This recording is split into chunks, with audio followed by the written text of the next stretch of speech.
back to it, guys. This is the show that keeps on giving. At this point, you could call us the gift of the givers because we keep giving you guys the gift from the giver, straight from the source. We have been having such an incredible show, and I hope you guys are enjoying it as much as I am. We have got everything from every genre, but culture is active, it is alive, and it is right here in Homegrown. Speaking of alive and active, we have a queen who is no stranger to our screens. Listen, she always dominates. Signature hair that is just giving hello. Look at me, I am here. Bethe, welcome back. Hi, thank you so much. How are you feeling? How are you doing? I'm doing good. I'm feeling good. I love the new set. It's looking so cool. Does it match your aesthetic a little? It do. I love it. Oh my gosh, and you look spectacular as always. Thank you so much. I mean, all the time, darling. I could just make this interview about your looks because all the time. And yours as well. It's giving Barbie. I love it. Thank you. It is the South African Barbie. Now, I want to find out from you, right?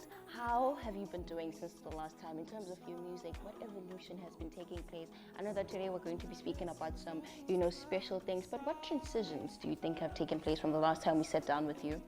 Wow. So since the last time we were here, Yeah. my whole life has changed, honestly. Wow. Like, I've been learning the industry. Yes. Also, I've been meeting a lot of people. I think Enemy opened a lot of doors for me. Cape Town TV opened a lot of doors for me. Clock it! I was able to meet a lot of cool people. Yeah. And even this song that's coming out, it was something where the producer heard Enemy and then reached out to me and said, hey, I'd like you to work with me on this track. And yeah, so everything's changed, but all for the better. All for the better. And I think that's how you know that it is in the stage where it's supposed to change. I saw a quote the other day that says, at the end of the day, it gets better. And if it's not better, it's not the end of the day. I love that. I relate to that so bad. Now, speaking of the track that, came through all the incredible open doors and obviously your hard work, let's not discredit that because you have been active, ma'am. What does this track signify for you and what message is it telling? I mean, you've already gone through the motions, you've been putting in the work. What is this track telling us about where Bethe is right now? I think this track is Bethe beginning storytelling, shall I say. Yeah. With the Enemy music video, it was very much about aesthetics. Yeah. But I want each of my music videos to be kind of like a short film. Yeah. And this was my first step towards that. Yeah. I think it's a track that a lot of people can relate to. It's got that groove beat. Releasing groove tracks in March, I know. Oh, God. No, girl, we are ready for you. This is South Africa and the world will tap in as well. Yeah. Yeah, so it's something that I'm really excited about, but in terms of my journey, I think it's starting the storytelling era. Okay. Now, it is called Take Me There, and it has got a lot of emotions. Where is it taking us, Bethe? Where did it take you? So for me, it took me back to my late teens, early 20s. Okay. I was one of those people that was always in the streets, I was always out. I overthink a lot. I was going through a lot of things and I just didn't want to be alone. I didn't want to be in my head. And I think Take Me There reminds me so much of that time that I was in, where you escape into people, into parties or into different things. Yes. And it's kind of that, yeah. Okay, that's absolutely lovely. Now, we rather spoke briefly about how, you make sure that everything is like a short film when you go into it. What does the creative process look like for you when you are creating the short films? Because all of them tell such a beautiful, different, cohesive story. What is your creative process through that? So with this, I listened to the song a million times. Yeah. And then I tried to close my eyes and imagine what it would look like if it was a movie. What movie would it be telling, you know? And then I write down my ideas. My roommate has a degree in film. Wow. So we sit and we discuss this and story elements and things like that. And then, when we got the team together for the music video, it was a lot of sitting down with the directors. Even there's a co-star in this music video. Wow. So sitting down with the co-star and what does this song mean to you? And trying to do something that shows a piece of art that's from each of us in the team.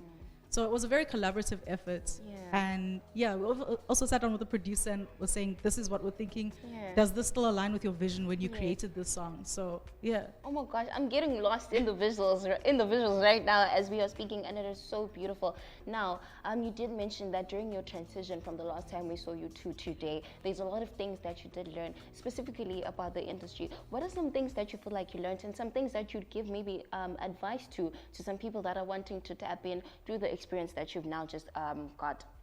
I think the biggest thing is to talk to people. Yeah. Like a lot of times people will complain about like gatekeepers in the industry or like people that block the road. Yes, there's people that block roads, but there's also people that opens roads. So every no is a redirection, you know? Yes. And I think a big thing that I would give as advice is just to take your rejection as a redirection.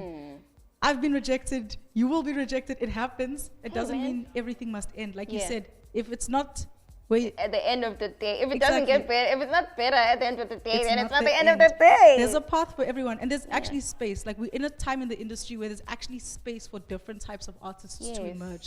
So I think keep going and like keep trying. Yeah. If something rejects you, maybe that's not your space, but there's Yes. other spaces that's ready and willing to take you in. I love that so much, and it is very important that you're telling the people to tap in and do their thing, because we've come from an era where, you know, some of the artists, you know, they reached their prime and now they are eventually going out, and there's space for new, evolving, emerging artists to pop in. So guys, you heard it right here from Bethe. Now it is still very early in the year. Are we expecting projects from you, album, EP? What's going on? I'm considering doing an EP. I've got a lot of written songs. Okay. I've got a lot of songs that I've written that I'm quite proud of and I'm excited to put out. Yeah. But when sitting with my roommates and talking through the storyline, we sat down and realized that actually all of these songs, like the storyline aligns, and we could make it into a bigger project. So now there's just talks about how do we make everything align when it comes to visuals and so on and so forth. And I also don't want to be someone who tells people like, oh, this is what it's about. Like, I want you to listen, watch the thing, come to your own conclusions. Yeah, I love that. And you know what it just shows about me, about you rather, it shows that you are very intentional, and we stand an intentional queen. Everybody, that was Bethe. Make sure that you check out Take Me There and all her other incredible songs. Make sure you don't go anywhere.